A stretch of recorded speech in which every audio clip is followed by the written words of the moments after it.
LA 침례교회 주일 오전 예배에 함께 참석하신 모든 분들을 주님의 이름으로 환영합니다.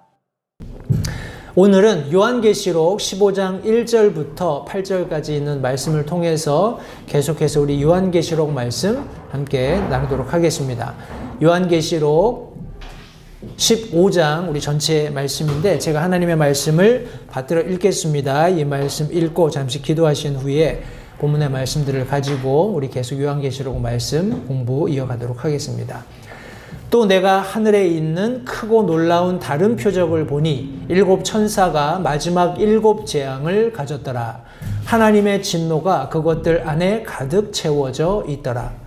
또 내가 보니 불 섞인 유리바다 같은 것이 있는데 짐승과 그의 형상과 그의 표와 그의 이름의 수를 이기고 승리한 자들이 하나님의 하프들을 가지고 유리바다 위에 서서 하나님의 종 모세의 노래와 어린 양의 노래를 부르며 이르되 주 하나님 전능자여 주의 일들은 크고 놀랍나이다. 성도들의 왕이여 주의 길들은 의롭고 참되나이다. 오 주여 누가 주를 두려워하지 아니하며 주의 이름을 영화롭게 하지 아니하오리까. 오직 주만 거룩하시니이다. 주의 심판들이 드러났으므로 모든 민족들이 나와 주 앞에 경배하리이다 하더라. 그 뒤에 내가 바라보니 보라 하늘에 있는 증언의 성막의 성전이 열리고 일곱 재앙을 가진 일곱 천사가 그 성전에서 나오는데 그들은 순결하며 흰 아마포 옷을 입고 가슴에 금띠를 띠었더라. 네 짐승들 중에 하나가 영원 무궁토록 살아계시는 하나님의 진노를 가득히 담은 일곱 금병을 일곱 천사에게 주니라. 그 성전이 하나님의 영광과 그분의 권능으로부터 나오는 연기로 가득 차매 일곱 천사의 일곱 재앙이 이루어질 때까지는 아무도 능히 그 성전에 들어가지 못하더라. 오늘 본문의 말씀을 가지고 마지막 일곱 재앙의 준비 이런 제목으로 함께 말씀을 나누도록 하겠습니다. 잠시 말씀을 위해서 기도하겠습니다. 살아계신 아버지 하나님 감사합니다. 오늘 복된 주일 사랑하는 성도들과 함께 하나님의 말씀 나누는 귀한 특권 주신 것 다시 한번 감사드립니다. 오늘 나누게 될 말씀을 통해서 다시 한번 마지막 때에 있게 될 또 그 마지막 중에서도 마지막 일곱 재앙의 우리 대접이 쏟아 부어지는 이 장면을 우리가 함께 상고하게 될 때에 하나님 우리가 먼저 받은 구원을 감사할 수 있도록 도와주시고 우리가 그 환난을 모면할 수 있도록 하나님이 은혜를 베풀어 주신 데에는 분명한 이유가 있다는 사실을 기억하면서 우리가 힘써서 이 진리의 말씀을 세상 가운데 널리 전하는 그 도구로 사용될 수 있도록 결단하는 그런 마음도 겸하여 주시기 원합니다. 말씀 전하는 소종을 주님께 의탁드립니다. 주님께서 용처대로 사용하시고 모든 영광 하나님께서 홀로 받으시기를 다시 한번 간절히 바라옵고 예수님의 귀하신 이름으로 기도했습니다. 아멘. 우리 성경에 금병 이렇게 설명이 되었습니다만 제가 아마 여러 우리 챕터 전에 우리 다른 말씀 살펴보면서 제가 이것을 대접으로 할 것이다 라고 말씀을 드렸어요. 성경 원어가 의미하는 바는 우리 영어로 a shallow and flat bowl 이렇게 되어 있습니다. 우리 또 다른 의미로는 broad라는 단어가 들어가기도 하는데 얕고 넓은 그릇이다 이렇게 설명이 돼요. 그러니까 대략적으로 우리가 이해하기에는 대접 정도 되는 것 같습니다. 해서 이 일곱 대접을 하나님께서 마지막 재앙으로 준비하시고 그것을 세상 가운데 쏟아부으시는 모습을 우리가 성경을 통해서 이제 확인해 보게 될 것입니다. 그동안 우리가 일곱 인의 심판, 일곱 나팔 심판, 그리고 중간에 있었던 몇 가지 하나님께서 사도 요한에게 보여주셨던 여러 가지 이적들, 표적들, 우리 사인이라고 영어가 묘사하고 있는데 이 내용들을 함께 살펴보았고 이제 15장에 마지막에 있는 이제 일곱 대접의 심판이 준비되고 이 일곱 재앙이 쏟아 부어지는 그런 장면들을 우리가 함께 살펴보게 될 것입니다. 오늘 특별히 15장 본문 말씀을 통해서 세 가지 함께 말씀을 살펴볼 텐데 첫 번째 우리가 하나님의 진노와 일곱 재앙이 무엇인지 함께 살펴보도록 하겠습니다. 우리 1절 말씀에 보시면 또 내가 하늘에 있는 크고 놀라운 다른 표적을 보니 7 천사가 마지막 7 재앙을 가졌더라. 하나님의 진노가 그것들 안에 가득 채워져 있더라. 성경이 말씀하고 있습니다. 여기 성경이 표적이라고 말씀하고 있어요. 다른 표적을 보았다. 근데 이 표적이 성경 안에서 똑같은 단어입니다. 표적, 이적 혹은 징조, 기적 이런 단어들로 번역이 되어서 우리 한글 성경에 나타나 있습니다. 그래서 그 내용들을 우리가 몇 가지 살펴보면 요한계시록 12장 1절 말씀에 하늘에 큰 이적이 나타났다 성경이 말씀하고 있고, 같은 12장 3절 말씀에서도 하늘에 또 다른 이적이 나타났다 말씀하고 있어요. 우리 요한계시록 13장 저희들이 지난 시간에 나누었던 말씀에서도 13절 14절 말씀에 각각 이적들 혹은 기적들 이렇게 성경이 말씀하고 있습니다. 16장 우리가 오늘 다음 시간에 또 살펴보게 될 말씀 속에서도 기적들, 또 19장 20절 말씀에서도 기적들 이런 단어들이 많이 사용이 되었습니다. 성도님들, 하나님께서 이런 기적들 혹은 이적들, 표적들을 보여주심으로써 분명히 장차 있게 될 일들을 지금 사도 요한에게 보여주고 계신다는 것을 성도님들 잊지 마시기 바랍니다. 이것은 그냥 단순한 어떻게 표현을 할까요?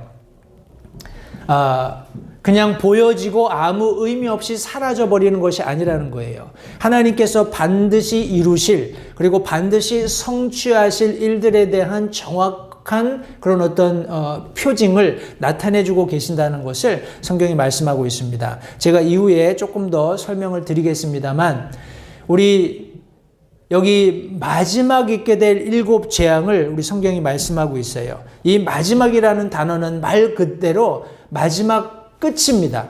이제 더 이상 없어요. 7 우리 대접의 심판이 이루어지고 나면 그것으로 하나님의 진노가 끝이 나는 겁니다. 그 마지막을 지금 여기 성경이 강조하고 있으면서 여기 특별히 7, 계속해서 우리 7인이었고 7 나팔이었고 또 연이어지는 7 우리 대접의 심판을 우리가 보고 있습니다. 이 7이라는 것은 완전한 수이기도 하지만 완성의 수이기도 합니다. 다시 말해서 하나님이 모든 것을 완전하게 이루시되 철저히 완성하시는, 다시 말해서 끝을 이루시는 그런 숫자라는 것을 다시 한번 기억하시고, 이 재앙이라는 단어 속에 우리 성경 원어가 의미하는 바에 따르면 우리 채찍질하는 혹은 상처가 나게 하는 혹은 상처를 받는 그런 의미도 포함하고 있습니다. 따라서 하나님께서 마지막 징벌을 쏟아 부으시는 그런 모습을 성경이 나타내고 있다는 것을 성도님들 참고하시면 되겠습니다. 그리고 이것이 하나님의 진노라는 사실을 기억하시기 바라요. 성도님들, 이것은 세상 사람들이 겪는 어떤 재난 이런 정도가 아니에요. 하나님께서 이 세상이 창조된 이래로 전무후무한 어떤 사람들도 경험해 보지 못했던 하나님께서 쏟아 부으시는 진노를 세상 사람들이 경험하게 될 것입니다. 이 진노에 대해서 요한계시록 14장 10절 말씀에서 저희들이 지난 시간에 살펴보았는데, 바로 그 사람은 하나님의 진노의 포도즙 곧 그분의 경노의 잔에 섞인 것이 없이 부은 포도즙을 마시겠다 하고 성경이 말씀하고 있습니다. 그가 거룩한 천사들 앞과 어린 양 앞에서 불과 유황으로 고통받으리니, 이런 고통은 어떻다고요? 영원한 겁니다. 영원한 고통 가운데 그들이 이제 하나님의 진노의 포도즙을 마시게 될 텐데, 섞은 것이 전혀 없는 포도즙을 마시게 된다는 것을 성도님들 기억하시기 바랍니다. 우리 특별히 하나님의 7 진노와 하나님께서 쏟아 부으시는 진노 그리고 7 재앙에 관련해서 이제 더 많은 내용들이 성경에 이제 16장부터 계속 우리가 함께 살펴보게 될 텐데, 성도님들 특별히 이 7 재앙을 사도 요한이 7 천사들과 하나님의 진노가 가득한 것을 보면서 또 다른 한편으로 바라본 것이 있어요. 그것이 뭐냐면 바로 모세와 어린 양의 노래를 부르는 무리들이었습니다. 우리 2장부터 있는 말씀에 보시면 또 내가 보니 불 섞인 유리바다 같은 것이 있는데 짐승과 그의 형상과 그의 표와 그의 이름의 수를 이기고 승리한 자들이 하나님의 하프들을 가지고 유리바다 위에 서서 하나님의 종 모세의 노래와 어린 양의 노래를 부르며 이르되 주 하나님 전능자여 주의 일들은 크고 놀랍나이다. 성도들의 왕이여 주의 길들은 의롭고 참되나이다.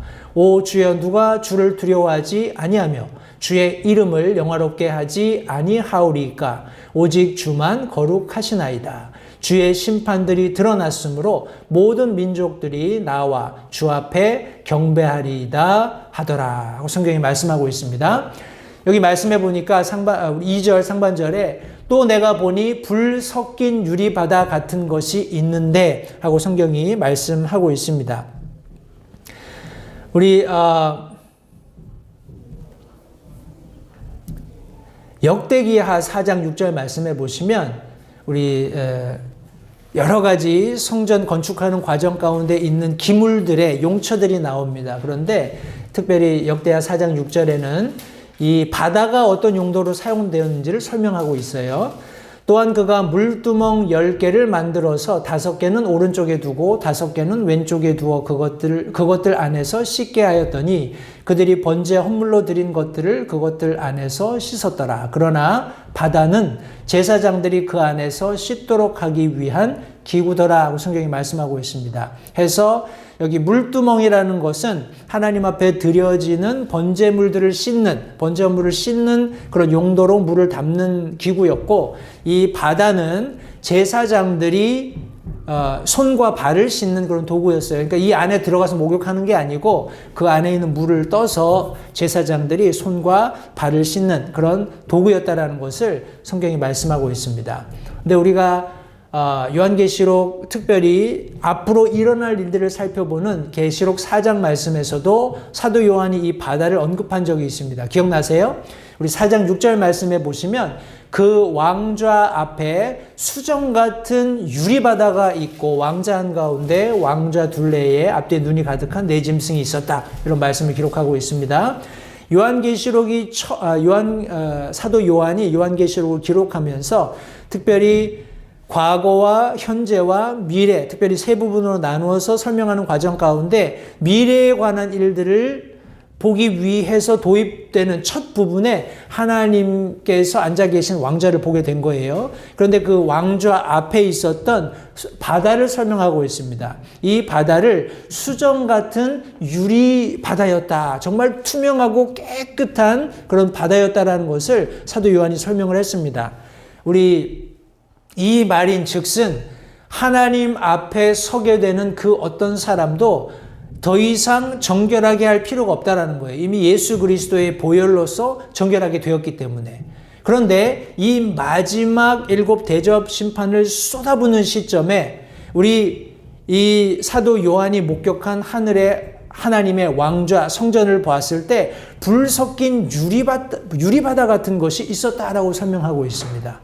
하나님의 진노, 그리고 하나님께서 우리 많은 성경학자들이 동의하는 것처럼 이제 7년 환란 기간 중에서 후반기 3년 반을 지나는 시점에는 성도님들 더 이상 성도들이 이제 우리 교회 시대를 사는 성도들과 좀 달리, 물론 예수 그리스도를 믿는 믿음으로 구원받습니다. 그러나 자신의 정결함을 위해서 실제적으로 피를 흘려야 하는 그런 과정이 남아있다는 것을 여기 지금 이 불 섞인 유리바다가 묘사해 주고 있는 겁니다. 정결하게 하기 위한 어떤 수단으로서 하나님 앞에 서기 위해서 불같은 시련을 통과해야만 하는 그런 7년 환란 성도들을 여기 묘사하고 있다는 것을 성도님들 기억하시기 바랍니다.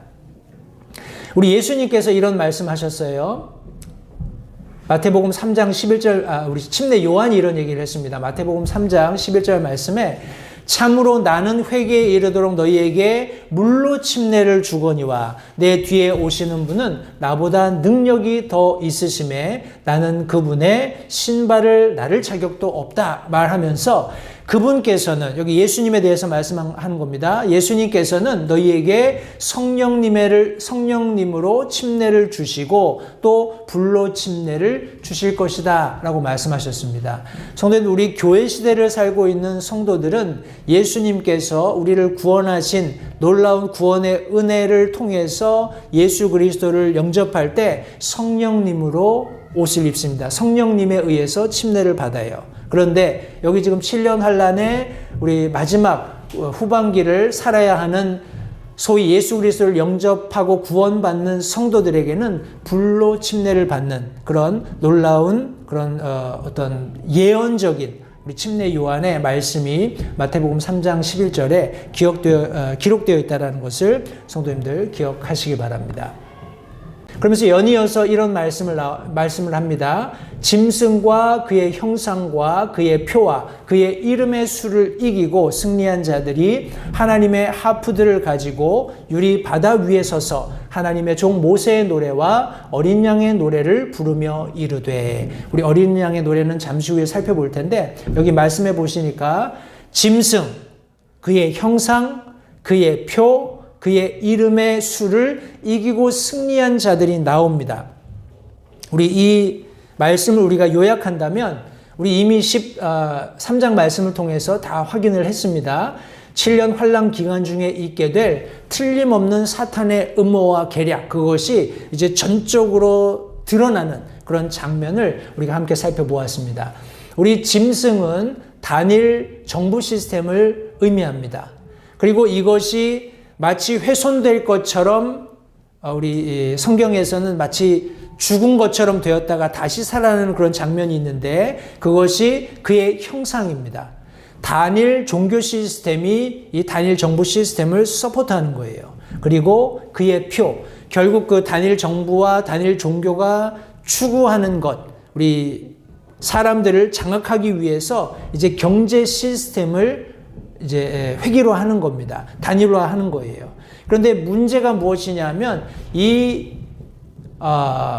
표, 다시 말해서 손등이나 이마에 이 표를 받아서 매매하도록 하는 그런 어떤 과정은 자기의 결단에 의한 거라는 거예요. 자기가 그 시스템에 동조하는 의지적인 그런 동조가 없으면 불가하다라는 겁니다. 때문에 이런 시스템 안에서 그리스도인들이 얼마나 극심한 고난을 받게 될 것인가 하는 것을 우리가 함께 살펴본 바 있습니다. 따라서 이런 7년 환란 기간 중에 있게 될 이런 사탄의 아주 치밀하고 나름대로 완벽한 음모와 계략들의 그런 고난들을 이기고 승리한 그리스도인들이 있게 될 것을 여기 지금 성경이 말씀하고 있는 것입니다.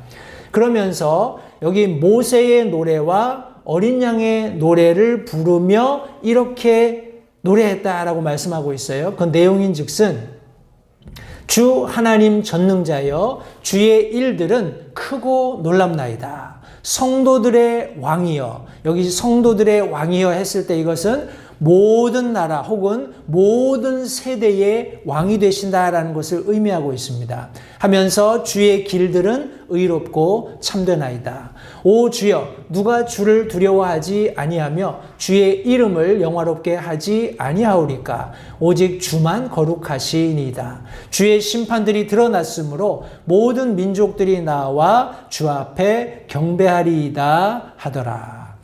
이 찬양하는 소리가 모세의 노래와 어린 양의 노래를 부르면서 불렀던 내용이에요.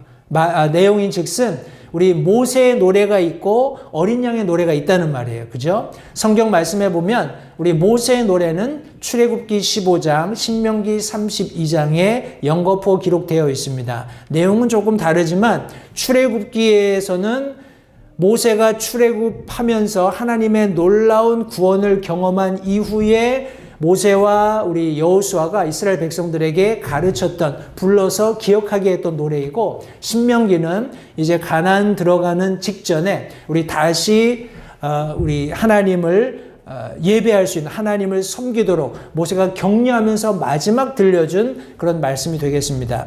우리 내용은 좀 길지만 성도님, 제가 이 말씀을 읽겠습니다. 이 말씀을 읽을 때 우리 성도님들도 성경 말씀을 찾으셔서 천천히 이 말씀이 어떤 내용을 담고 있는지를 한번 살펴보시면 좋겠어요. 출애굽기 15장 먼저 1절부터 제가 18절까지 있는 말씀을 읽겠습니다. 아마 이 말씀을 읽으시면 출애굽하는 과정의 그런 내용들도 아마 이렇게 머릿속에 떠오르실 거예요. 우리 오늘 교회 시대를 살고 있는 그리스도인들도 이 모세의 노래나 어린 양의 노래에 마음을 합할 수 있다는 겁니다. 동의할 수 있다는 거예요. 이것이 얼마나 큰 우리 그리스도인의 특권입니까?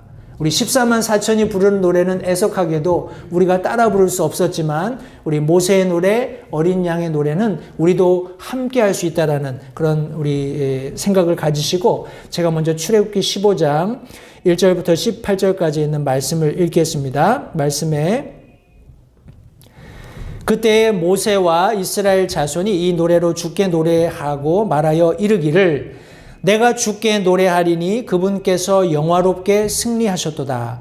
그분께서 말과 거기 탄 자를 바다에 던지셨도다. 주는 나의 힘이시요 나의 노래시며 나의 구원이 되셨도다. 그분께서 나의 하나님이시니 내가 그분께 처소를 예비할 것이요 내 아버지의 하나님이시니 내가 그분을 높이리로다. 주는 전사시니 주가 그분의 이름이로다. 그분께서 파라오의 병거들과 그의 군대를 바다로 던지시니 그가 택한 대장들도 홍해에 잠겼고 기품들이 그들을 덮음에 그들이 돌처럼 바닥에 가라앉았도다. 오 주여 주의 오른손이 권능으로 영화롭게 되었나이다. 오 주여 주의 오른손이 그 원수를 산산조각 내었나이다. 주께서 주를 대적하여 일어난 자들을 주의 크신 위세로 엎으셨나이다. 주께서 주의 진노를 보내심에 그것이 그들을 지푸라기같이 소멸시켰나이다.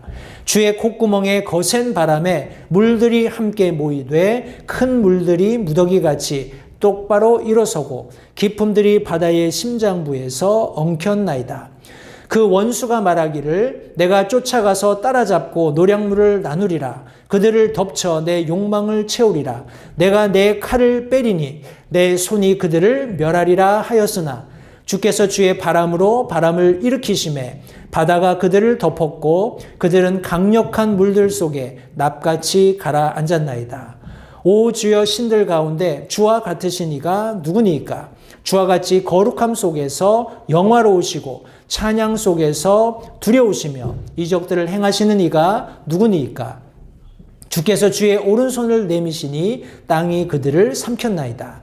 주께서 구속하신 백성을 주께서 주의 긍휼로 인도하시되 주의 힘으로 그들을 안내하사 주의 거룩한 처소에 이르게 하셨나이다.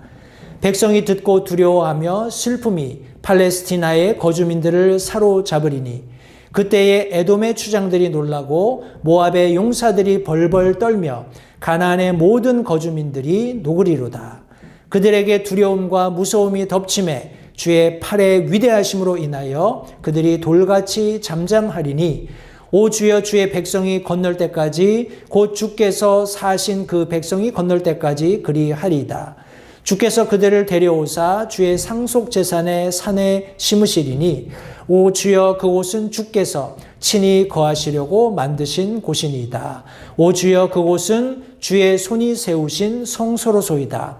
주께서 영원 무궁토록 통치하시리로다 하였더라.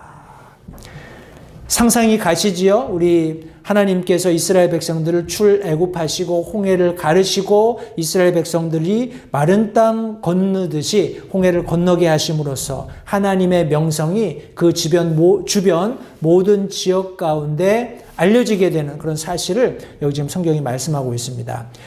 조금 더 깁니다. 신명기 32장은 제가 이 말씀도 읽겠습니다. 이 내용은 출애굽 당시 홍해 사건 이외의 다른 내용들도 좀 더 넓은 그런 안목으로 다루고 있습니다. 그러나 내용은 우리가 이후에 살펴보게 될 우리 오늘 본문 요한계시록의 말씀과 크게 다르지 않습니다. 내용을 압축하여서 우리 하늘에서 드리는 찬양을 우리가 마지막에 살펴볼 텐데 신명기 32장 1절부터 43절까지의 말씀입니다. 오 하늘들이여 너희는 귀를 기울이라. 내가 말하리라. 오 땅이여 내 입의 말들을 들을지어다. 내 교리가 비처럼 내리며 내 말이 이슬처럼 맺히되 연한 채소 위에 내리는 가는 비와 풀에 내리는 소나기 같으리니 이는 내가 주의 이름을 널리 알릴 것이기 때문이라. 너희는 우리 하나님께 위대함을 돌릴지어다. 그분은 반석이시요 그분의 일은 완전하니 그분의 모든 길은 판단의 공의이니라. 그분은 진실하고 불법이 없으신 하나님이시니 의로우시고 올바르시도다. 그들이 스스로 부패하였은즉 그들의 점은 그분의 자녀들의 점이 아니니 그들은 사악하며 삐뚤어진 세대로다. 오 어리석고 지혜롭지 못한 백성이여 너희가 주께 이같이 보답하느냐. 그분은 너를 사신 내 아버지가 아니냐. 그분께서 너를 만들고 굳게 세우지 아니하셨느냐. 옛날을 기억하라. 많은 세대의 횟수를 깊이 생각하라. 내 아버지에게 물으라. 그가 내게 보여줄 것이요 내 장로들에게 물으라. 그들이 내게 말해 주리라. 지극히 높으신 이께서 민족들에게 그들의 상속물을 나누어 주실 때에 그분께서 아담의 아들들을 구분한 때에 이스라엘의 아이들의 수에 따라 백성들의 경계를 정하셨나니 이는 주의 몫이 자신의 백성이기 때문이라. 야곱은 그분의 상속 유산 몫이로다. 그분께서 그를 사막 땅에서와 피폐함이 부르짖는 광야에서 찾아내시고 그를 인도하시며 가르치시고 자신의 눈동자같이 지키셨도다. 독수리가 자기 둥지를 휘저으며 자기 새끼들 위에 너풀거리고 자기 날개를 펴서 새끼들을 받으며 자기 날개 위에 그것들을 엎는 것 같이 주께서 홀로 그를 인도하셨고 그분과 함께한 이방신이 없었도다. 그분께서 그로 하여금 땅의 높은 곳에서 타고 다니게 하사 밭에 소출을 먹게 하시고 반석에서 꿀을 빨게 하시며 또 부싯돌 반석에서 기름을 빨게 하시고 암소의 버터와 양의 젖과 어린 양의 기름과 바산 품종의 숫양과 염소와 기름진 밀을 먹게 하셨으며 또 내가 포도의 순수한 피를 마셨도다. 그러나 여수륜이 기름지게 되매 발로 찼도다. 내가 기름지고 비대하고 기름으로 덮임에 그때 그가 자기를 만드신 하나님을 버리고 자기의 구원의 반석을 소홀히 여겼도다. 그들이 이방 신들로 그분의 질투를 일으키고 가증한 것들로 그분의 분노를 일으켰도다. 그들이 하나님께 희생물을 드리지 아니하고 마귀들에게 드렸으니 곧 자기들이 알지 못하던 신들, 너희 조상들이 두려워하지 아니하던 신들, 새로 일어난 새로운 신들에게 드렸도다. 너를 낳은 반석을 내가 마음에 두지 아니하고 너를 지은 하나님을 내가 잊었도다. 주께서 그것을 보이시고 그들을 몹시 싫어하셨으니 이는 그분의 아들, 딸들이 그분을 경노케 하였기 때문이라. 이에 그분께서 이르시되 내가 내 얼굴을 그들에게 숨기고 그들의 종말이 어떠한가 보리라 하셨으니 이는 그들이 심히 거역하는 세대요 믿음이 없는 자녀들이기 때문이라. 그들이 하나님이 아닌 것으로 나를 움직여 질투하게 하였고 자기들의 헛된 것으로 내 분노를 일으켰으니 나도 백성이 아닌 자들로 그들을 움직여 질투하게 하며 어리석은 민족으로 그들의 분노를 일으키리라. 내가 분노하는 가운데 불이 일어나 가장 낮은 지옥까지 태우고 땅과 땅의 소출을 소멸하며 산들의 기초들도 불붙게 하리라. 내가 그들 위에 재앙을 무더기로 쌓으며 그들이 내 화살을 쏘리로다. 그들이 굶주림으로 불타며 뜨거운 열기와 쓴 파멸로 삼켜지리로다. 또 내가 짐승의 이빨과 티끌 속의 뱀들의 독을 그들에게 보내리로다. 밖에서는 칼이, 안에서는 두려움이 청년과 처녀와 젖먹이와 백발 노인까지 멸하리로다. 내가 말하기를 내가 그들을 구석구석으로 흩어 사람들 가운데서 그들에 대한 기억을 끊어지게 하리라 하였다마는 원수의 진노를 두려워하였노라. 그들의 대적들이 이상하게 행동하며 말하기를 우리 손이 높은 까닭이요 주가 이 모든 것을 행하지 아니하였다 할까 염려하노니 그들은 분별 없는 민족이며 그들 안에는 명철이 없도다. 그들이 지혜가 있어서 이것을 깨닫고 자기들의 마지막 끝을 깊이 생각하였더라면 얼마나 좋았으리요. 그들의 반석이 그들을 팔지 아니하고 주가 그들을 가두지 아니하였을진데 어찌 한 사람이 1000명을 뒤쫓으며 두 사람이 10,000명을 도망하게 하리요. 그들의 반석은 우리의 반석과 같지 아니하니 우리 원수들도 스스로 그렇게 판단하는도다. 그들의 포도나무는 소돔의 포도나무요 고모라의 밭의 소산이니라. 그들의 포도는 쓸개 포도니 그들의 송이는 쓰며 그들의 포도주는 용들의 독이요 독사들의 지독한 독이니라. 이것이 내게 쌓이고 내 곡간 속에 밀봉된 채 있지 아니한가. 원수 갚는 일과 보복하는 일은 내게 속하였으니 그들의 밭이 정한 때에 미끄러지리라. 그들의 재앙의 날이 가까우므로 그들에게 닥칠 일들이 속히 일어나리라. 이는 주께서 자신의 백성을 심판하시며 그들의 권능이 떠나가고 갇힌 자나 남은 자가 없음을 보시고 자신의 종들로 인하여 뜻을 돌이키실 것이기 때문이라. 그분께서 말씀하시기를 그들의 신들이 어디 있으며 그들이 신뢰하던 그들의 반석이 어디 있느냐. 그들의 희생물의 기름을 먹고 그들의 음료 헌물의 포도즙을 마신 자들 곧 그들이 일어나 너희를 돕게 하고 너희 보호자가 되게 하라. 이제 나 곧 내가 그인 줄을 알라. 나와 견줄 신이 없도다. 내가 죽이기도 하고 살리기도 하며 상하게도 하고 낫게도 하나니 내 손에서 능히 건져낼 자가 없도다. 내가 하늘을 향해 내 손을 들고 말하기를 나는 영원히 사노라 하노니 내가 나의 번쩍이는 칼을 갈며 내 손에 심판을 쥐고 내 원수들에게서 보복하며 나를 미워하는 자들에게 보응하리라. 내가 내 화살들로 하여금 피에 취하게 하고 내 칼로 하여금 고기를 삼키게 하리니 곧 그 원수에게 복수하기 시작한 때부터 죽임당한 자들과 포로된 자들의 피에 취하게 하리라 하시리로다. 오 너희 민족들아 그분의 백성과 함께 기뻐하라. 그분께서 자신의 종들의 피를 복수하사 자신의 대적에게 원수를 갚으시고 자신의 땅과 백성에게 긍휼을 베푸시리로다. 성도님들, 이 굉장히 긴 말씀이지만 하나님께서 이스라엘 백성들을 향한 사랑 그리고 그 마지막까지 완벽하게 지금 여기 설명하고 계신 것을 우리가 확인할 수 있습니다. 우리 어린 양의 노래는 계시록 5장 말씀 우리가 공부하면서 함께 살펴보았는데 요한계시록 5장 9절부터 19절까지 있는 말씀입니다. 물론 중간중간 설명하는 내용이 들어있습니다만 제가 이 구절도 같이 읽도록 하겠습니다. 요한계시록 5장 9절부터 12절에 있는 말씀입니다.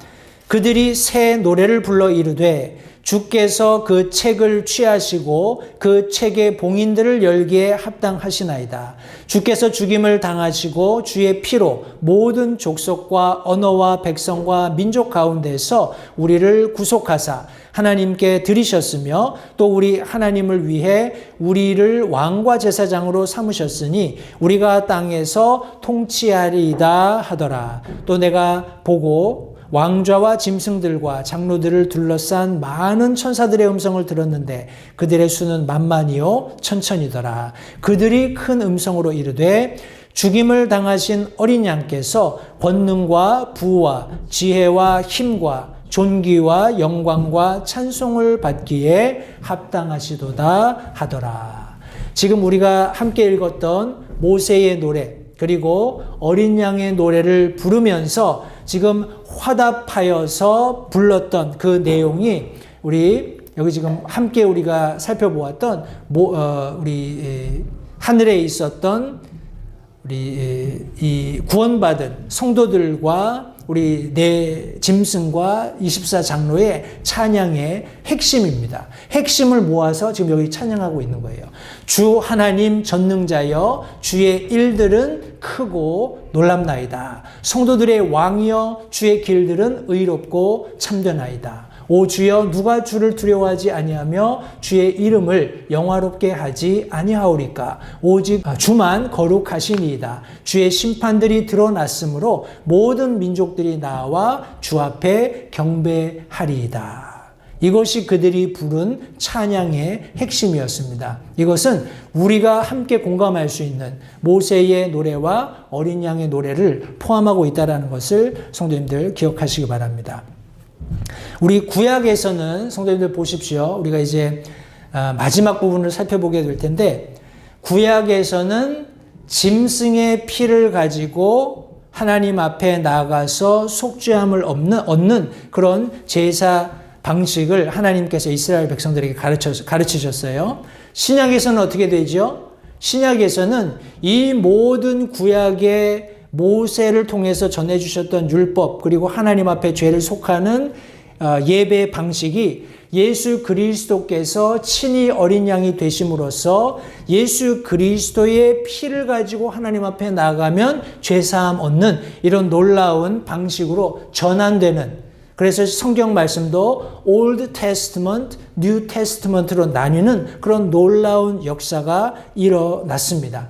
그리고 앞서 살펴보았던 것처럼 7년 환난 기간에는 하나님 앞에 죄를 대속하시는 이 구원을 얻기 위해서 예수 그리스도의 보혈을 믿는 믿음이 필요하지만 성도들도 기꺼이 자신의 생명을 내어놓아야 하는 그런 상황에 처하는 것을 성경이 말씀하고 있습니다. 우리 마지막으로 살펴볼 것은 우리 증언의 성막의 성전이 열리는 그런 모습을 사도 요한이 묘사하고 있습니다. 그래서 이 말씀을 중심으로 우리가 몇 가지 내용을 함께 살펴볼 텐데, 5절부터 있는 말씀에 보시면 그 뒤에 내가 바라보니 보라 하늘에 있는 증언의 성막의 성전이 열리고 7 재앙을 가진 7 천사가 그 성전에서 나오는데 그들은 순결하며 흰 아마포 옷을 입고 가슴에 금띠를 띠었더라. 네 짐승들 중에 하나가 영원 무궁토록 살아계시는 하나님의 진노를 가득 담은 7 금병을 천사들에게 주니라. 그 성전이 하나님의 영광과 그분의 권능으로부터 나오는 연기로 가득 차매 7 천사의 7 재앙이 이루어질 때까지 아무도 그 성전에 들어가지 못하더라. 성경이 말씀하고 있습니다. 우리 5절 말씀, 그 뒤에 내가 바라보니 보라 하늘에 있는 증언의 성막의 성전이 열리고, 우리 이 말씀인 즉슨 지성소가 열린다라는 거예요. 우리 성전은 우리가 알고 있는 것처럼 두 부분으로 나누어지죠. 성소가 있고 그 뒤에 지성소가 있습니다. 그런데 지금 여기 사도 요한이 본 것은 증언의 성막의 성전, 지성소가 열리는 것을 여기 지금 묘사하고 있습니다. 우리 요한계시록에 성전이 15번 정도 언급이 됐습니다. 굉장히 많이 언급이 된 거죠. 마지막 우리 있게 될 7년 환란을 목격하면서 하늘에서 일어나고 있는 여러 어떤 사인들, 이적들, 기사들, 징조, 표적들을 사도 요한이 보면서 성전을 15번이나 언급을 했습니다. 그런데 성도님들, 우리 교회가 가게 될 새 예루살렘에는 성전이 있을까요? 없을까요? 거기에는 성전이 없습니다. 나중에 우리가 요한계시록 마지막 부분에 되면 좀 더 구체적으로 살펴보게 될 텐데, 우리 과연 이스라엘 백성들에게 성전이 어떤 의미가 있는지를 조금 제가 살펴보려고 합니다. 우리 요한계시록 11장 19절 말씀에 보시면 여기도 하나님의 성전이 열리는 것을 사도 요한이 보았다라고 말씀하고 있어요. 성전 안에 그분의 상속 언약궤가 보였고 그 안에 번개들, 음성들, 천둥들, 지진, 우박이 있었다라는 것을 우리가 함께 성경 공부하면서 살펴보았습니다. 자, 우리 보십시오. 이스라엘의 먼저는 성막이죠. 성전이 시작이 아니라 하나님께서 모세를 통해서 우리 광야에서 이스라엘 백성들이 지으도록 하늘에 있는 것을 모형 삼아 주신 것이 성막이었는데, 이 성막은 우리 모세 시대에 유대인들이 애굽에서 나와서 광야 생활할 때 하나님께서 주셨어요. 그래서 모세가 성막 건축 지침을 하나님께로 받아서 이스라엘 백성들에게 내렸고, 성막은 이스라엘 초기에 우리 이스라엘 백성들이 광야를 이동할 때 하나님 앞에 예배하는 예배 그런 처소로 사용되었던 것을 우리가 잘 알고 있습니다. 우리 여러분들 보시는 오른쪽에 있는 저 모형이 이스라엘이 광야에서 설치했던 성막의 모형이 되겠습니다. 그리고 다윗과 솔로몬 시대에 오면서 바로 성전이 세워진 게 아니었어요. 잠정적으로 우리 여기 기록되어 있는 것처럼 기원전 10에서 한 9세기 정도 되는 그 시점에 다윗 왕이 예루살렘을 수도로 선정하고 그의 아들 솔로몬이 성전 건축을 했는데 성막이 일시적으로 이제 사용되지 않는 그런 과정들이 있었다라는 것을 여기 지금 역사에서 우리가 확인해 볼 수 있습니다. 그리고 이제 제1성전 다윗이 준비해서 솔로몬이 건축하는 그런 제1성전이 있게 됩니다. 기원전 10세기에 솔로몬 왕이 예루살렘의 성전을 건축하게 되지요. 건축 과정은 7년 정도 걸렸다고 성경에 기록하고 있고 성전 안에 여러 우리 예배의 품목들이 나열되는 것 성도님들이 아십니다. 말씀에서 인용했던 것처럼 다 물두멍이죠. 5개의 물두멍, 그리고 오른편 왼편에다 두고, 그리고 여기 바다가 있는 우리 노추로 만든 바다, 그리고 송아지들이 12마리가 3마리씩 동서남북으로 있으면서 그 위에 놓여져 있는, 나중에 이스라엘이 패망하게 되는 그런 과정에 이방 그런 종교들이 들어오면서 제가 지금 아하스 왕으로 기억하는데 아하스 왕이 이 바다도 내려놓습니다. 돌멩이 위에다 올려놔요. 그리고 나중에 저 놋을 다 녹여서 뭐 어떻게 했는지는 모르겠는데 제가 그 부분까지는 읽지 못했는데 하여튼 성전이 철저하게 멸시당하는 그런 모습들. 그래서 결국 하나님께서 이스라엘 백성들을 이방 나라들에 파는 그런 장면이 성경에 기록되어 있습니다. 그리고 기원전 586년경에 바벨론 왕 느부갓네살 왕이 예루살렘을 침공했을 때 성전이 회파되었습니다. 그리고 이스라엘 백성들이 바벨론으로 포로로 잡혀가는 그런 일들이 있게 되죠. 솔로몬 성전 이후에 우리 제2성전으로 알려진 우리 헤롯 성전이 지어집니다.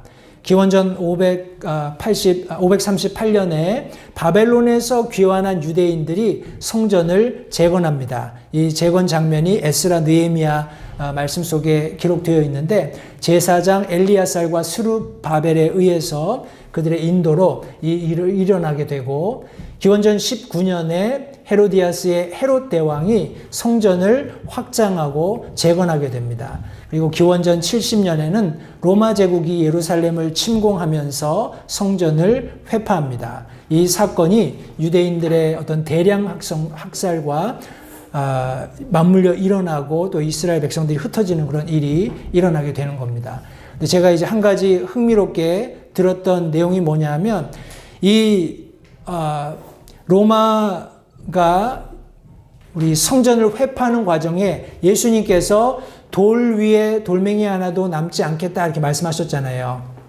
근데 그 말씀이 이루어지는 그 증빙 자료인 거죠. 로마군들이 이 성전에 들어왔을 때 성전 내부가 어떻게 되어 있었죠? 금으로 덮여 있었잖아요. 그죠?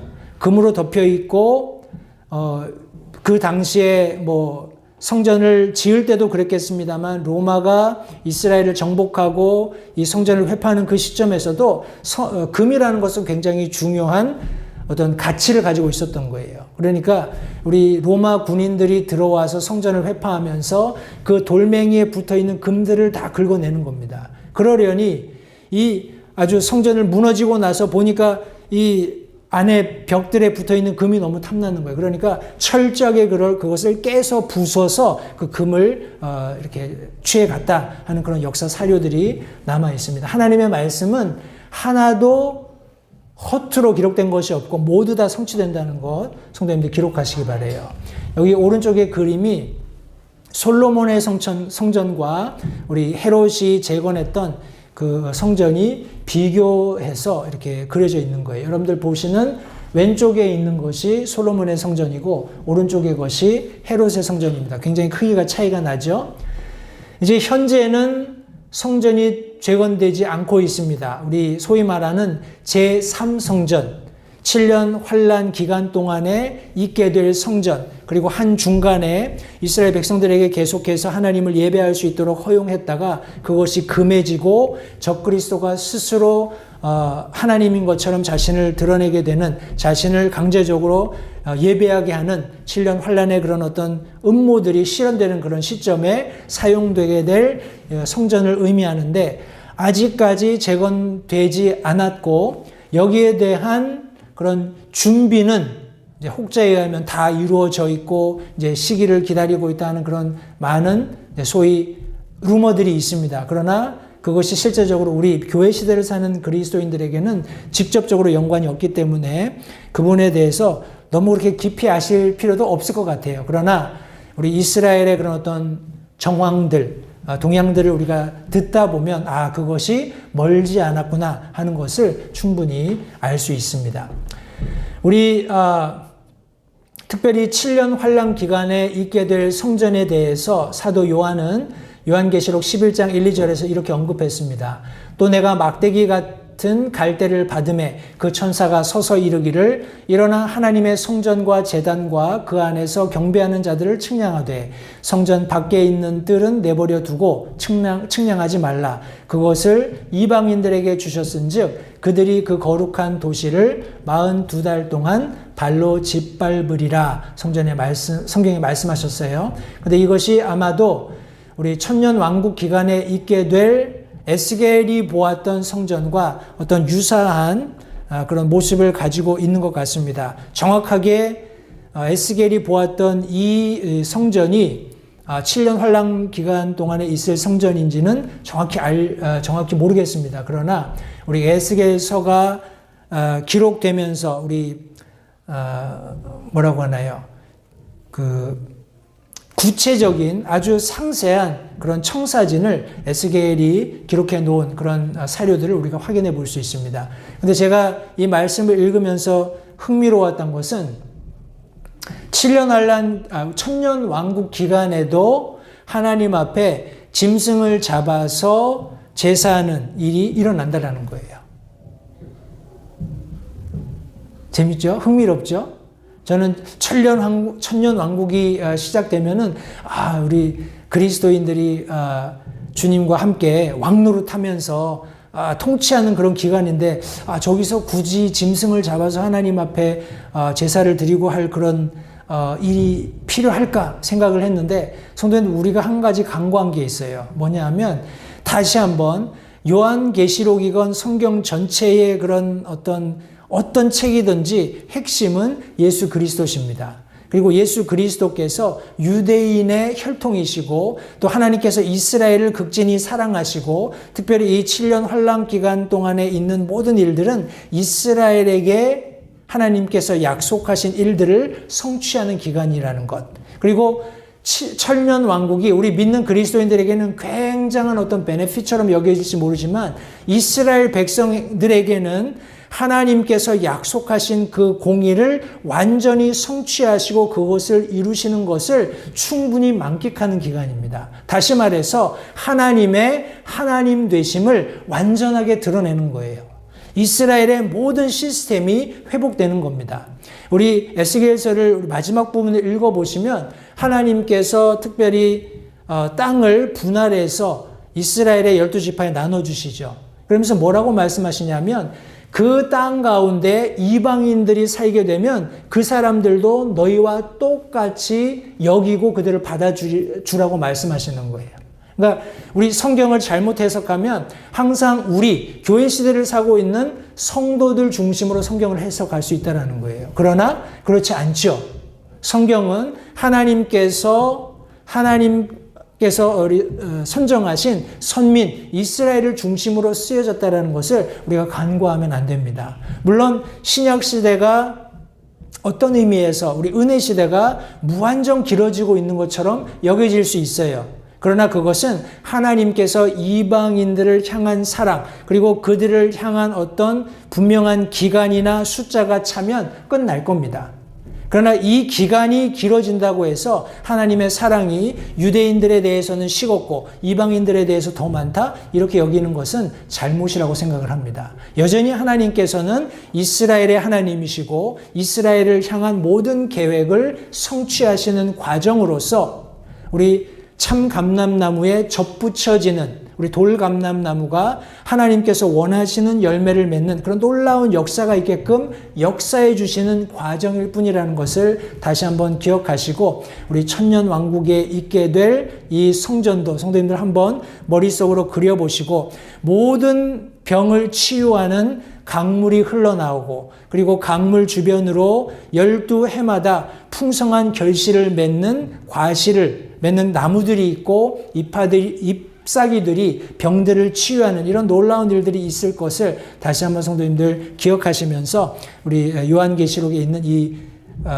지성소가 열리는 성전과 관련해서 이스라엘 그 전체 역사지요. 그냥 지금 없어진 그런 제1, 성전을 의미하는 것이 아니라 하나님께서 뜻하고 계시는 성전, 하나님께서 계시는 예배의 중심지로 해서 성전이 얼마나 이스라엘 백성들에게 큰 의미가 있는지를 다시 한번 기억하시면 좋겠습니다. 우리 6절 말씀해 보시면 7 재앙을 가진 7 천사가 그 성전에서 나오는데 그들은 순결하며 흰 아마포 옷을 입고 가슴에 금띠를 띠었다 성경이 말씀합니다. 여기 말씀해 보시면 그들은 순결하고 흰 아마포 옷을 입었다라고 이야기하면 그냥 이해가 되는데 좀 특이하게도 가슴에 금띠를 띠었다라고 말씀하고 있어요. 성도님 혹시 이 말씀 어디서 본 것 같지 않으세요? 우리 요한계시록 1장 말씀해 보시면 7 등잔대의 한가운데 사람의 아들 같으신 분께서 발까지 내려온 옷을 입고 가슴에 금띠를 두르고 계셨다라고 말씀하고 있어요. 예수님과 같은 복장을 한 순결하며 흰 아마포 옷을 입은 7 천사가 등장하는 것을 성경이 말씀하고 있는 겁니다. 앞서서 우리가 함께 살펴보았던 7이라는 숫자, 완전을 의미하기도 하지만 완성을 의미하기도 합니다. 우리 요한계시록 우리 계속 공부하면서 우리가 실제적으로 확실하게 이해할 수 없는 많은 그런 어떤 사인들을 사도 요한이 보았습니다. 우리 7 영께서 계신 장면도 우리가 살펴보았잖아요. 성령이 7분이 계시는 것이 아니지만 하나님의 영께서 완전하시고 하나님의 뜻을 완성하시는 분으로 묘사된 것처럼 여기 지금 7 천사가 마지막 7 대접의 심판을 쏟아붓기 위해서 지성소로부터 나오는 장면을 묘사하실 때 순결하고 흰 아마포 옷을 입은 마치 예수님께서 그러셨던 것처럼 가슴에 금띠를 두르고 있는 모습을 사도 요한이 보게 된 것을 다시 한번 성경이 말씀하고 있습니다. 하나님께서 마지막 징벌을 쏟아 부으시는 예수 그리스도 어린 양께서 친히 그분의 진노를 쏟아 부으시는 장면을 성경이 말씀하고 있습니다. 예수님께서 이 땅 가운데 피를 흘려 돌아가셨을 때 그분의 피를 가지고 어디로 가셨나요?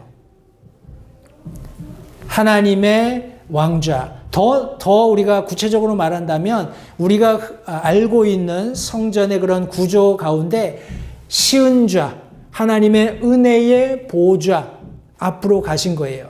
우리 지성소 안에 있는 하나님의 언약궤 위 천사들이 바라보고 있는 바로 그 위에 하나님께서 예수 그리스도의 보혈을 흘리게 하셨다라고 성경이 말씀하고 있습니다. 그런 결과로서 하나님께서 예수 그리스도의 피를 보실 때에 우리의 죄들을 도말해 주시는 예수 그리스도의 피가 우리의 죄를 가리는 그런 놀라운 역사가 일어난 것을 성경이 말씀하고 있습니다. 그 피를 흘려주신 어린 양께서 이제 마지막 이 세상에 쏟아부을 7 재앙을 가지고 나오시는 모습을 말씀하실 때 우리 시편 말씀에 보시면 7편 9절 말씀에 오 사악한 자의 사악함을 끝내시고 오직 의로운 자를 굳게 세우소서. 의로운 하나님께서는 마음과 속 중심을 시험하시나이다.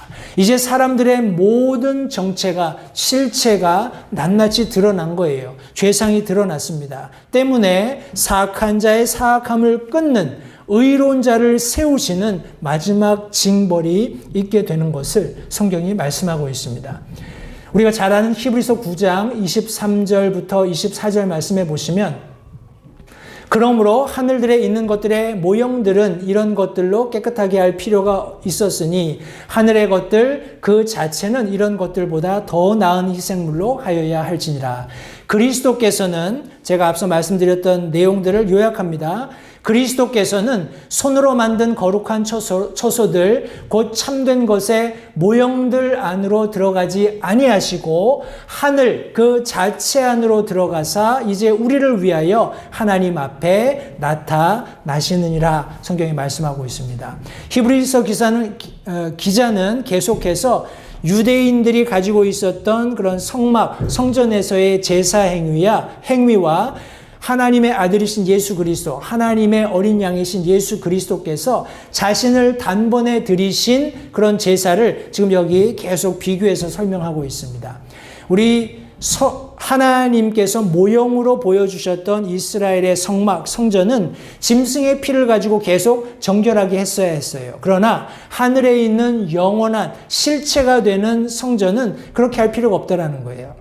거기에 하나님 앞에 희생 업무를 드리는 것은 한 번에 영원히 해결이 된다라는 겁니다. 예수님께서 그 일을 하셨고, 이 모형으로 들어가신 것이 아니라, 참된 것의 모형이 아니라 그 자체 안으로 들어가심으로써 단번에 하나님의 눈앞에서 인생이 갚아야 하는 모든 죄값을 깨끗하게 지불하신 것을 성경에 말씀하고 계신 것입니다. 우리 마지막 부분입니다. 내 짐승들 중에 하나가 영원무궁토록 살아계시는 하나님의 진노를 가득히 담은 7 금병을 7 천사에게 주니라. 그 성전이 하나님의 영광과 그분의 권능으로부터 나오는 연기로 가득 차매 7 천사의 7 재앙이 이루어질 때까지 아무도 능히 그 성전에 들어가지 못하더라. 성도님들, 어떤 일이 일어나기 전까지는 그 일에 대한 결과를 아무도 찬양하거나 말하기가 굉장히 어려워요. 이해가 되시죠? 가령 우리 야구 타자가 이제 홈에 섰습니다. 그리고 날아오는 공을 쳤어요. 그리고 그 공이 완전하게 펜스를 넘어가서 홈런이 되기 전까지는 모든 사람들이 숨죽이고 있는 거예요. 저 공이 어디로 나갈까? 사이드에 있는 파울선을 넘어가지는 않을까? 아니면 우리 펜스에 맞고 다시 떨어지지는 않을까? 숨죽이고 있는 그런 장면인 겁니다. 이해가 되시죠? 하나님께서 지금 지성소 안에서 이제 자신의 피를 가지고 모든 사람들의 죄를 대속하신 그 구원자께서 친히 이제 저와 여러분들이 살고 있는 이 시대는 그 흘리신 보혈을 통해서 구원의 은혜를 베풀어 주시는 은혜의 사랑의 하나님이셨다면, 지금은 이 보혈을 흘리신 구원을 끝내시는, 이제 그만큼 배설해서 오랫동안 참고 기다리셨던 구원을 완성하시는, 다시 말해서 성취하시기 위해서 그분의 진노를 쏟아부으시는 그런 장면을 여기 지금 성경이 묘사하고 있는 겁니다. 우리 출애굽기에도 이런 장면이 있었습니다. 40장 34절 35절 말씀해 보시면, 그 뒤에 구름이 회중의 성막을 덮고 주의 영광이 성막에 충만하더라. 모세가 회중의 장막에 들어갈 수 없었으니 이는 구름이 그 위에 있었고 주의 영광이 성막에 충만하였기 때문이더라. 그래서 이 성막을 완성하고 하나님 앞에 마땅히 드려야 할 그런 피 흘림의 제사를 하나님 앞에 드렸을 때 이런 놀라운 일이 일어난 거예요. 성도님들, 하늘, 여기 지금 땅에 있는 성막에서도 하나님의 영광이 임했을 때 사람이 도저히 서서 섬길 수 없는 하나님의 임재를 경험했다면 하늘에서는 어떻겠습니까? 하나님께서 이제 우리가 알 수 있는 모든 성경 말씀을 성취하시기 위한 마지막을 끝내시는 그 장면을 하늘이 배설했을 때 그 어느 누가 감히 입을 열 수 있겠습니까? 하나님께서 그것을 완전히 이루실 때 성도님들 하늘에서 놀라운 찬양과 영광과 하나님께서 마땅히 받으셔야 할 예배가 있게 될 것을 다시 한번 상상해 보시기 바랍니다. 이사야서 6장 1절부터 4절 말씀에서도 우시야 왕이 죽던 해 또 내가 보니 주께서 높이 들린 왕좌에 앉으셨는데 그분의 옷자락은 성전에 가득하고 그것 위에는 스랍들이 저마다 6 날개를 가진 채 서 있더라. 그가 2 날개로는 자기 얼굴을 가리고 2 날개로는 자기 발을 가리며 2 날개로는 날더라. 하나가 다른 하나에게 크게 외쳐 이르기를 거룩하다 거룩하다 거룩하다 만군의 주여 그분의 영광이 온 땅에 충만하도다 하더라. 그 외치는 자의 음성으로 인해 문기둥들이 흔들리며 그 집이 연기로 가득하게 되니라. 여기 또 하나님의 영광이 가득 찬 지금 하늘에서 출애굽기에서는 이 땅에 하나님께서 거하시기로 작정하셔서 이스라엘에게 만들어주셨던 성막 안에 하나님의 영광이 임재하는 것을 보았고 이사야 말씀 속에서는 이사야가 환상으로 본 하나님의 성전이 영광으로 가득 찬 모습을 우리가 함께 살펴볼 수 있습니다. 우리 열왕기상 8장 11절 말씀에 이에 제사장들이 그 구름으로 인하여 능히 서서 섬기지 못하였으니 이는 주의 영광이 주의 집에 가득하였기 때문이더라. 성막이 되었건 성전이 되었건 우리 하늘에 있는 실제 하나님의 성전이 되었건 그 가운데 하나님의 영광이 가득할 때 성도님들 그 어느 누구도 그분 앞에 설 수 없다는 것 다시 한번 기억하시고요. 우리 데살로니가 후서 마지막 1장 9절 말씀해 보시면 그들은 주의 앞과 그분의 권능의 영광에서 떠나 영존하는 파멸로 형벌을 받으리로다. 성도님들 마지막은 분명하게 정해져 있습니다. 하나님의 영광스러운 실제하는 성전의 지성소가 열리게 될 때 거기서 나오는 7 천사들이 쏟아 부을 7 대접 심판을 통해서 우리 하나님께서 이 세상에 이 인류 역사에 계획하셨던 모든 계획이 완성된다는 것 다시 한번 기억하시고 우리가 지금 알고 있는 은혜의 왕좌가 진노의 왕좌로 바뀌게 된다는 것 성도님 한번 생각해 보시기 바랍니다. 저와 여러분들이 누리고 있는 은혜입니다. 성도님들 보십시오. 히브리서 4장 16절 말씀에 그러므로 우리가 긍휼을 얻고 필요한 때 도우시는 은혜를 얻기 위해 하나님의 왕좌로 담대히 나갈 것이니라 말씀하고 있어요. 성도님들 이 은혜의 왕좌가 진노의 왕좌로 바뀌기 전에 우리에게 베풀어 주신 이 놀라운 특권 마음껏 누리십시오. 성도님들 하나님 앞에 기도하세요. 하나님께서 우리를 받아주시는 은혜가 우리에게는 넓게 열려 있습니다. 그것이 진노의 왕자가 되었을 때 성도님들 물론 구원받는 사람들이 있을 수 있어요. 그러나 그것이 불같은 시련을 통해서 불같은 침례를 우리 주님께서 친히 베푸시는 과정에 우리 죽음으로써 자신의 피 흘림으로써 예수님을 영접하게 된다면 이것이 얼마나 애통합니까? 물론 받기 때문에 감사한 일이지만 성도님들 우리가 누리는 은혜, 우리가 누리고 있는 이 긍휼과는 비교할 바가 되지 않습니다. 다시 한번 우리가 받고 누리고 있는 구원을 감사하시면서 성도님들 우리가 마지막 시대를 살고 있지만 우리가 지금 힘써 복음 전하는 이 사역이 결코 헛되지 않다는 것 그리고 어떤 의미에서는 더 긴급하게 신속하게 해야 된다는 그런 사역이라는 것을 기억하시면서 주의 일에 힘쓰는 우리 모든 성도님들 되시기를 바랍니다. 기도하겠습니다.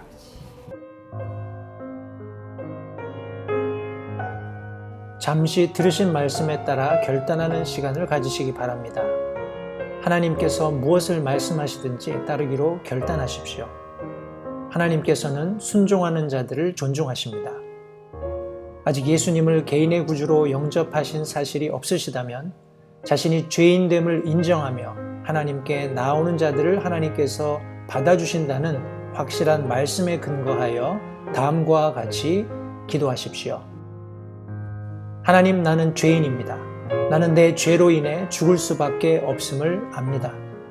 그러나 예수님께서 내 죄를 위해 십자가에서 피 흘려 죽으시고 사흘 만에 다시 살아나셔서 내 죄값을 모두 지불하셨고 내게 새로운 생명을 약속하셨음을 믿습니다. 지금 이 순간 예수님을 내 마음에 모셔드립니다. 내 마음에 오셔서 나의 주와 그리스도가 되어주십시오. 예수님 이름으로 기도했습니다. 다음과 같이 기도하셨다면 여러분은 성경 말씀대로 구원을 받으셨습니다. 계속해서 주 안에서 함께 자라가는 복된 교제가 있기를 간절히 바랍니다.